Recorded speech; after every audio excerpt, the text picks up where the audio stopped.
13 जुलैला शनी हे वक्री होत आहे, तर कसा जाणार आहे वृश्चिक राशीच्या लोकांसाठी येणारे हे दिवस हे मी तुम्हाला सांगणार आहे.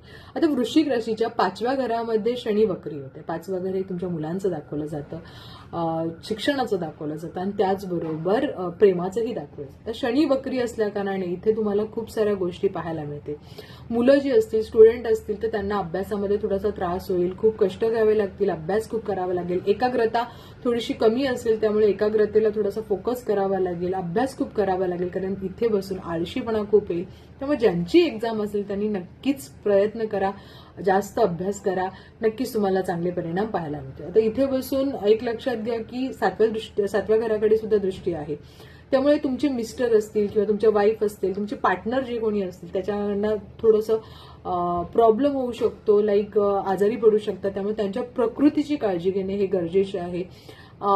अजून एक की त्यांच्या कामामध्ये थोडंसं परिवर्तन दाखवते, काहीतरी प्रॉब्लेम सुद्धा येतील, त्यामुळे त्यांच्या कामामुळे थोडासा स्ट्रेस असू शकतो. त्याचबरोबर घरामध्ये थोडंसं वातावरण थोडंसं त्रासदायक असेल, कुटुंबियाशी थोडेसे मनमुटाव होतील आणि त्यामुळे थोडंसं त्रासदायक असेल. त्यामुळे मन शांत ठेवणे, स्वतःला शांत ठेवणे, व्यवस्थित मन शांत ठेवून उपाय करणे हे गरजेचं आहे, कारण जर मनस्ताप जास्त केला तर प्रॉब्लेम येईल. नंतर 23 जुलैनंतर मंगळ हा तुमच्या कन्या राशी, म्हणजे मंगळ जेव्हा कन्या राशीमध्ये जाईल तेव्हा 7वी दृष्टी तुमच्या शनीकडे जेव्हा बघेल तेव्हा नवीन काम जर तुम्हाला काही करायचं असेल, नवीन उद्योग किंवा काय, त्यासाठी फार चांगला काळ असेल.